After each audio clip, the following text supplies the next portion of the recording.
איפה העסק? אני לא מוצא אותו. עשינו לו ריברנדינג מחדש, לוגו, טיפוגרפיה וצבעי מותג. פעלנו לו גאנט עם 3 חודשים קדימה עם משימות, והכנו לו חוברת הדרכה לרשתות.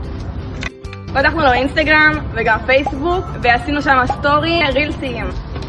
בנינו לו אתר שכולל פעילויות, דף הבית, תמונות, וצור קשר בכל הפלטפורמות. ועכשיו המקל עובר אליך, איציק!